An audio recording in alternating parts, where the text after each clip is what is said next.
2 years ago, Santa gifted me with an entire set of Derwent Inktense pencils.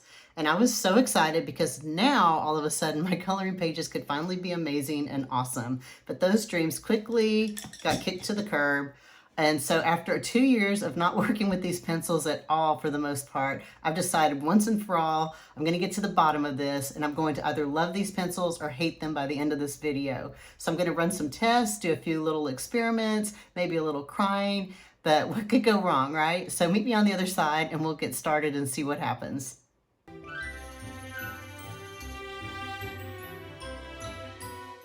Inktense pencils. Good grief. Let's talk about these. So as I said in my intro, I got these for Christmas about 2 years ago. And I was so excited because I had dreams of vibrant art that I could make with these wonderful pencils. And then that art just went to crap super fast. And I got so excited. I did my little swatch page and look how vibrant and pretty these colors are. And then when I actually tried to use them, it was a fail. And I failed on multiple levels for multiple reasons. So I thought, okay, once and for all, I want to either make friends or foes with these pencils. So let's start with looking at the 3 pages I tried to color with my Inktense pencils. Let me get those pages and I'll be right back. Like any good attorney, which I am not, by the way, I'm going to enter exhibits into evidence. So enter here exhibit number 1. This is the very first page I colored with Inktense right after Christmas of 2022. 2022? Yeah, that'd be 2 years ago. And it was okay. I think I actually went back over a lot of this with Prismacolor pencils, and I could feel here, this is Posca that went kind of pink on me, but that's another story and another battle for another time. So this was okay. I probably shouldn't have started out trying to blending out of the box. So the blending, excuse me, blending's okay. The colors are okay, but I expected something super vibrant. Now looking at this, it's not as dull as I remember it at the time that I colored it. It's okay. I probably give this about a 5 out of 10.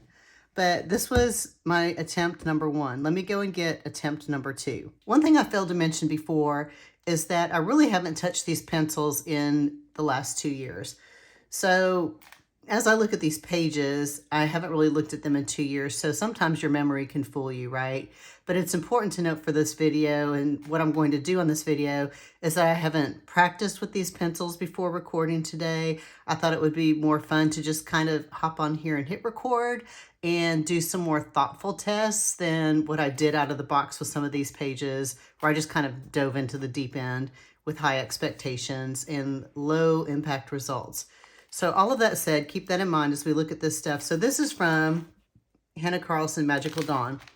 Here, again, y'all, I can't help it. I have to blend. I am a blender. I cannot straight color anymore. It is against my nature. I just can't do it. So I try to blend. The green is okay. These colors look more vibrant than I remembered them at the time. This here, I don't know if you can see it or not, but I had some issues. So I was coloring these with a water pen. And I have struggles with the water pen because it just releases too much water at once. And given that, you can see here, I just had like ink spots and places where, well, that looks like a protein shake, so ignore that. But ink that ran and got out of the lines, and it kind of reminds me like of alcohol markers that kind of bleed over the lines if there's too much alcohol. So probably the same thing with too much water. So this is exhibit number 2. Let me get exhibit number 3. Okay, this is exhibit number 3. Looking back, yeah, this looks fairly vibrant and okay. I don't know. I just feel like I'm not getting smooth blending. Here I see like pencil strokes, and it's just like here, down here at the bottom, it's running into the white again. Up here, I've got blue running into this space. I feel like it's not that I can't trust the pencils. Maybe I just can't trust myself with the pencils at this time. So what I want to do next is come back, and I'm going to do some experiments with my Inktense pencils. So I'll be right back. So using my very exquisite Inktense swatch chart, which by the way is from Teresa Ivanor's coloring community, I chose 4 colors. I chose teal green, mauve, cadmium yellow, and scarlet pink. And the first thing I noticed, I don't know if y'all could see this, if that's in focus or not, these are not even sharp. So let me sharpen these off camera and I will be right back and we'll get started. Let's find out if these pencils can redeem themselves or if I'll rage quit during this video. So here we go. So the supplies that I have for this part, I'm gonna do a dry versus wet test. I just have simple presentation cardstock. If I had to guess, this is probably around 60-pound paper. I've got 2 watercolor brushes. This is a size 10 and I think this is a size 4. This is what I use to activate my Neo colors with. Paper towel, and of course 1 red Solo cup, as any self-respecting artist would have on their art desk. So what I'm gonna do first, take the mauve, and we're just gonna see what happens. So I'm just gonna color here. And I don't know how intense I need to be. Maybe I'll go a little lighter.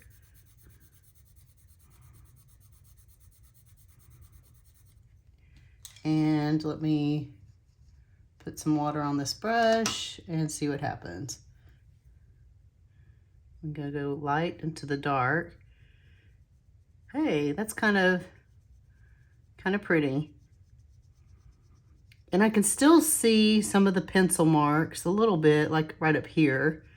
So that's something I think I'm probably going to have to fight with a little bit. But that turned out kind of pretty. Let me try, this is teal green.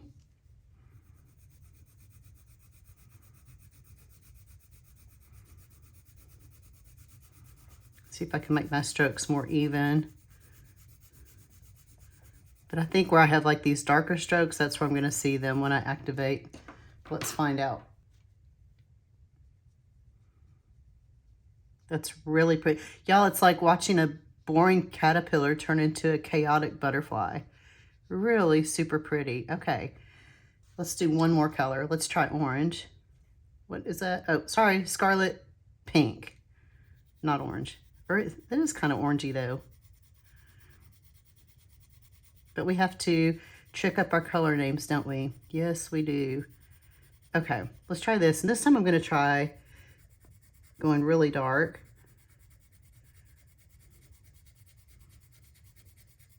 And let me know, so absolutely, I would love to hear your Inktense tips. I got a lot of good tips from y'all in my coloring supply video that I did a few months ago. So any of your favorite Inktense tips, whatever helped you get over the hump, whatever helped you get better at it or master it, please drop those in the comments, not just for me, but for other people that are wanting to learn. Okay, this feels okay. This I get. I feel like maybe part of it too is after working with Neo colors, I've mastered handling the brush a little bit better. So that could be part of it. But yeah, so far, Inktense 1, Kim 0. So what I'm going to do next is we're going to do a layering test. So let me get some colors to layer and I'll be right back. I'm back with the same pencils. This right here has dried. So I'm going to try to add another layer over what I've already activated and see if I can get it a little more vibrant. So just doing the same thing.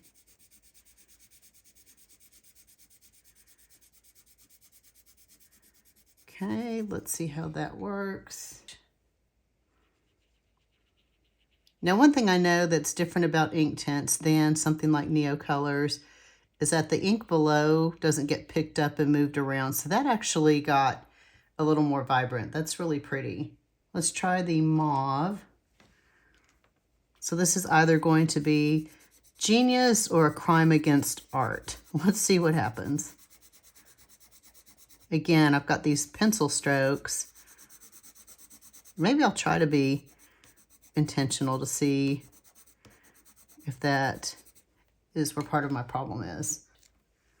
Let's see how this works. Oh, that is so pretty. It's like, bam. You have to make that noise when you do it. And actually, look, those pencil strokes went away. Okay. Wow. This video is making me kind of, oops, a liar. So I actually learned to like these. Okay, last one, Scarlet Pink, which we will call orange because it looks orange, not pink or scarlet. I don't know who gets to name these pencils, but I want their job. I would say, oh, I'm just going to name that pencil Bob. Okay, look at that. That's so pretty. Wow. So now I see where I've missed the mark in the past is with the vibrancy. Vibrancy? Yeah. It does require multiple layers. So look at how pretty that is. I'm very pleased with how bright and vibrant and saturated that color is.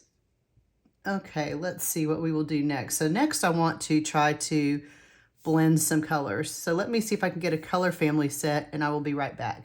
All right, one thing I will say is that I noticed there's really not a pastel pink in this set. So that crimson, to me crimson is just like much more saturated as a red. I guess that's as close to a pastel pink as I would get. And I don't like that, so I'm not going to use that one. So for my purples, because I like the mauve so well, we're going to go fuchsia into mauve into deep violet. So let's see how this works. So I'll start out with the fuchsia at the top. And I'll just blend like I normally would with my colored pencils where I will overlap. Oh, I wonder what happened there. Maybe there's something under my page on my desk. Things that happen when you don't clean your desk before you do stuff. Okay, so I'm going gently in with the mauve, and I'm getting darker with it. Now the deep violet, which again, I'll just go kind of gentle in here. So let's see what we get with this. I want to go a little darker with that mauve. I'm crazy like that, y'all. You just don't know what I'm going to do today. I hit record. I'm crazy. Okay. And why not go a little darker with the fuchsia? Okay. Let's see how this is going to go. Pink, purpley. Boom, dark purple. Ooh, that's so pretty. Let's see if I can clean up that little disaster. Okay, that's really pretty. I'm going to actually let that dry and maybe we'll come back and try to activate that again to see if we can get it a little more vibrant. In the meantime, what I want to do is test on some different papers. So let me get some different papers and we'll be right back. All right, I'm going to start out with the dreaded Amazon paper and just get the, it's like good news, bad news. We'll get the bad news out of the way first. So I know anytime I apply any kind of water to this paper, it's going to buckle. I also have a piece of cardstock I'm putting underneath this page just in case. But let's see. This is from, by the way, the super cute book, Sea of Colors by Angela Gonzalez. And I just, oh my gosh, her drawings are just adorable. So I'm going to come in here and just real quick, I don't know why this little whatever he is needs yellow eyes, but today he's going to get yellow eyes. And we will see if I can activate this and how it will behave. I think, of course, the paper is going to buckle.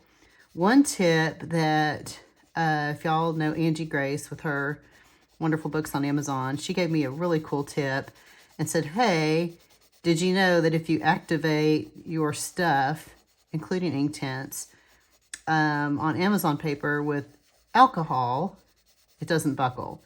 So I do have the 99% alcohol, and I have tried it and it doesn't buckle. I will tell you that with the Ranger Ink Distress Ink pencils, it doesn't activate very well. And I reached out to Tim Holtz and he said, hey dummy, that's because these should be activated with water, not alcohol. So quit trying to do it wrong. So there you go. Oh, see here. This paper is fighting back. It does not like this. And already I see the color running. Well, I don't know if that was the color running out of the lines as much as my brush. Kim ran out of the lines, not the paper. So that was a Kim thing, not the paper, but you can already see the paper's buckling. So there's that. So that's Amazon paper. Let me get a different kind of paper and I'll be right back. The next paper I will be victimizing is the paper from one of my color swatch books that I use. And it's it's sketch paper. This is 65 pound. So when I told you I thought the other cardstock was 65 pound, it was probably more 80 pound, the stuff that I've been coloring on before. I'm gonna go ahead and stick this under here. This is thinner. I can see my fingers through the light on that. I picked up Sea Blue, and let's see how Inktense behaves on this paper. I can't think of any coloring books or coloring pages that use paper that's 65 pound. Maybe R.J. Hampson, I can't remember, or maybe his is more in the 50 pound range. Like if you order the hardbacks, if you order his softback books, I believe on Amazon, they still are printed on Amazon paper. So I'm not sure, but if y'all know who has 65-ish pound paper, let me know. Oh, golly gee, look at that. That is so pretty. I just want to go all over the page with it and smear it and make like a sky. That is so pretty. This is where the chaos ensues. I love that. Wow. I need to put like a little star next to that color on my swatch page. So that's 65 pound. There is, I can feel and see a little bit of buckling there. That's going to happen though, I think pretty much with any paper we use with water. So let me move up the scale to another paper and I will be right back. All right, my next paper victim will be 90 pound paper, and this is just from a regular mixed media pad. So, oh, that is not my drawing, by the way. That's my friend Joel. Okay. Yeah, so I got spring green. Let's try this. Now this, I think, is similar to the cardstock I used at the beginning of my video. So I didn't put another piece of cardstock behind here. I'm going rogue. I'm taking risks. I'm just putting myself out there today. That doesn't look very spring green, does it? Let's activate that and see what we get. You know, and it's funny because I've watched so many Inktense activation videos, and people, it's so fun. There's something just satisfying watching this process, especially if it works. Now this looks like clearly too much water. I can even see a water drop ready to come off of my paintbrush there. Let me try to pick up some of this. That's kind of cool. See if I can write my name in that. Okay, whatever. Now I'm being silly. So yeah, that works pretty well. I would say that instead of resisting, that this paper has joined the cause. So it is very nice to work with. I don't know, this might be similar maybe to, Kirby paper, maybe the older Johanna paper. And you know, if you can find a coloring book that actually has nice cardstock paper in it, don't you feel like you've just won the lottery? So I think that the Kirby and Johanna paper might be a little less than this kind of cardstock, but it probably would hold the Inktense fairly well. Okay, I've got one more paper test I want to do, and I'll be right back. The last paper we're going to try is actual watercolor paper, which is 140 pounds. And this, I know, will take the water. It's highly textured paper. You can see here with all the ridges.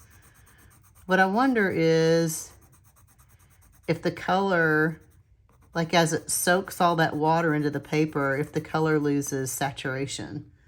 So as somebody that does not ever work with watercolor paper, this is a complete experiment. But wow, that sure is pretty. And once again, I think I have issues with too much water on my brush. That's really pretty though. Yeah, I can see how people might like that. But again, you get the texture of the paper, kind of like the pencil strokes I saw in some of my other work that I did. That might bother me, but the good news is my coloring books don't have watercolor paper, but this is really nice, and there's no, absolutely, oh, hang on, no bleed through on the other side. This is just really super cool paper. Okay, with that, I will come back with, I'm going to test different levels of water next. I'll be right back. What I want to do here is try 3 different kinds of brushes. The watercolor brush, the water brush, and actually I pulled a makeup brush from my collection. So I'm going back to using the fuchsia, which is 700. So let's start out with the watercolor brush, which y'all have seen me using throughout this whole video. So I think that one is pretty cool. I feel like I understand where the control is on this most of the time. Sometimes I do get a little too much water on it, which admittedly also applies to when I work with my Neo colors. It's so easy to not, to overdo how much water that brush holds or underestimate that. So that's the watercolor brush. Now here is a water brush. This is a Pentel water brush. Let me try to get this. Okay, here we go. So, okay, so here, once again, I've overestimated my skills as an artist with the water. I've got too much water on that brush, for sure. And I feel like that's why I have more control with just a regular watercolor paintbrush than these water brushes. I know some people do so many beautiful, glorious things with these that I'm just nowhere near that yet. So also, hey, water brush tips for Kim, drop them in the comments. Also for other people that are learning. Now this is a Bare Essentials. Are they even still in business? I think they are. Just a regular, Heavenly Liner Blending. So this is an eyeliner brush. So I'm just going to put a little makeup, or not makeup, listen to me. Let's see how this works. And this works pretty good in pushing the color around. And I feel like I definitely have a lot more control than with the watercolor brush because it's a tighter set of bristles. So far, that might be my new favorite. And I've never tried that. I've had it in my little thing of paintbrushes here on my desk forever because when I was cleaning out my makeup drawer, I thought, man, I don't ever use these brushes. I'll stick them in my art room and see what happens. So I actually like that one the best. That's pretty cool. So everybody go out and buy a Bare Essentials Heavenly Eyeliner Blending. I'm just kidding. Don't do that. But you maybe can pick up some cheap brushes at the dollar store. Okay, with that, we're going to do one more vibrancy test, and I'll be right back. Okay, we are back on this page. I went ahead and just colored over with dry pencil the fuchsia, the mauve, and I think that is called Deep Violet. And so let's activate that again. And it's even more vibrant. That's really, I'm learning that is the trick. And don't go back up from the dark color to the light. Okay, yeah, that's awesome. I love this. So now what we're going to do, just to look at, I pulled some of the bright, like a bright, a medium, and a dark pencil, just to look at kind of the range. And you can see how this is buckling the paper. This edge won't even sit flat right here. So here I've got Sherbet Lemon, which I might call lemon sherbet, but sherbet lemon. So it's very bright and light. And then we've got Felt Green, sort of a medium color. And I just pulled these colors based on my super awesome swatch chart, which basically, honestly, I need to re-swatch these in my swatch books I've been doing anyway.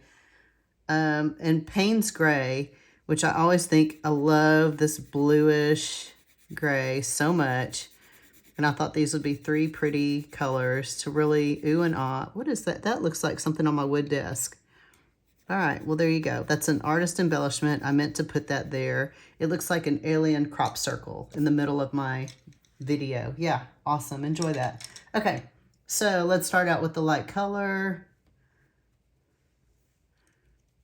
Woo, that is so bright. Look at how pretty that is. Just it went pew, like fireworks on a page. It's so pretty. And then this is the Felt Green. That's a very pretty spring green color. I really like that. And once again, you can see I'm just sort of blobbing it, not really controlling the lines or the boundaries. Oh my goodness, this Payne's Gray. And let's see if oh look, I got rid of that crop circle. Yay. So there we go. Yeah. So again, these will probably get even more vibrant next time I if I applied another layer, but I thought it would be fun to just looking at more of a range of color that's offered in the set. Now I know I have the original set of 72. There are 28 new colors, which looks super beautiful online.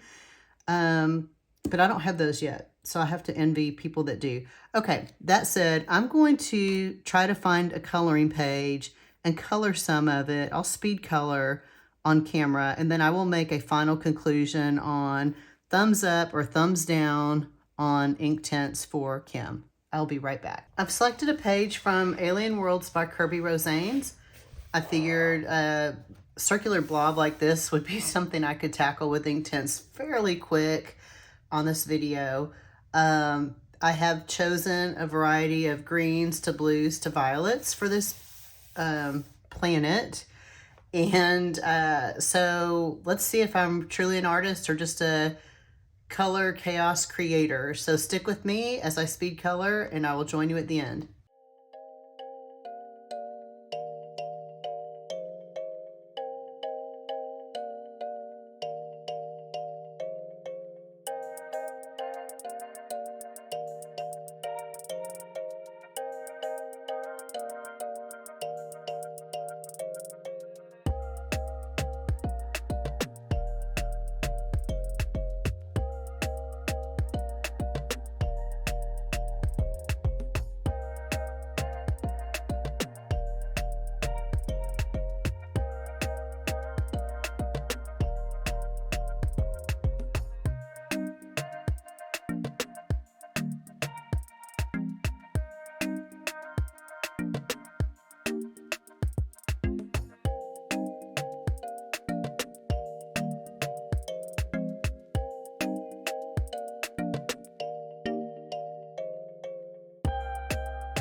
Just wanted to take a break in the speed coloring to stop and look at what I colored in. I would say right now, Chaos Color Creator or Color Chaos Creator is in the lead versus Artist. So I may have even gotten some of these blues out of order. So we'll see what it looks like. So let me start activating and we will see if the chaos ensues.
Okay, I have some thoughts looking at this. So first of all, I think I was being rather ambitious, introducing 1, 2, 3, probably 10 to 12 colors in one space for my first real try.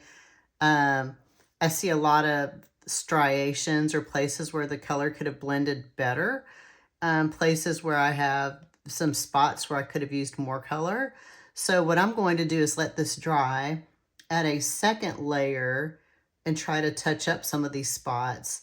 And then I will go over it to pick up some of these details because this looks like a swirling ocean with maybe a white Posca pen.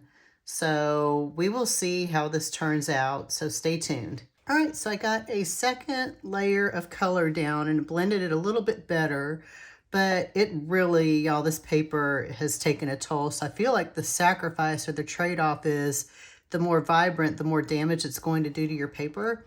I remember as I was coloring this that my friend Jen McCall has a video on her channel, Jen's Coloring Corner, on how to iron your pages, because she does a ton of neo-color work and it's how she flattens it back out. So I will find that video and leave a link in the description for everybody to go check out that video, but I probably should maybe try to do that eventually. But this is pretty damp, so I will have to really let this dry before I come back in and try to do some white detailed work with my Posca pen.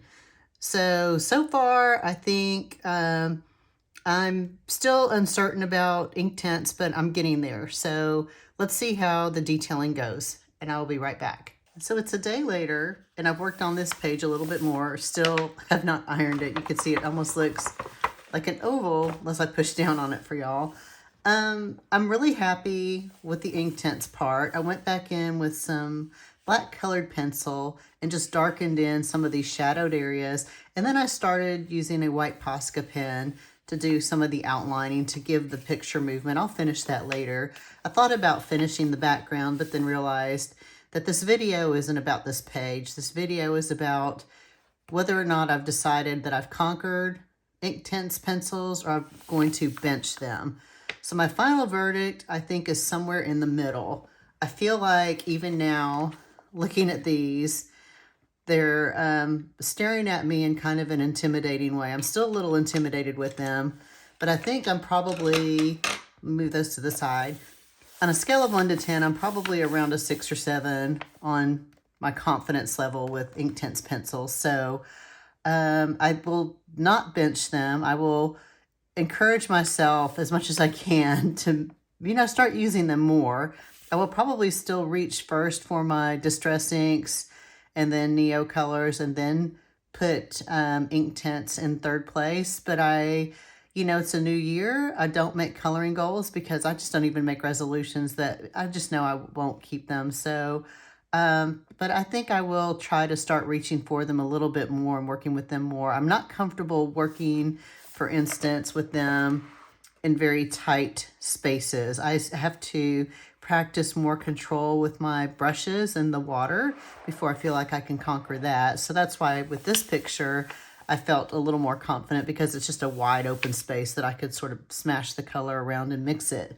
So all of that said, thanks for enduring this video. I hope it wasn't painful for you to watch. Some of it was painful for me to execute as I made my mistakes, but that's who I am. I'm human and I make mistakes, and I don't mind sharing them with y'all. I would love to hear any Inktense tips and tricks that you have that have really helped you out.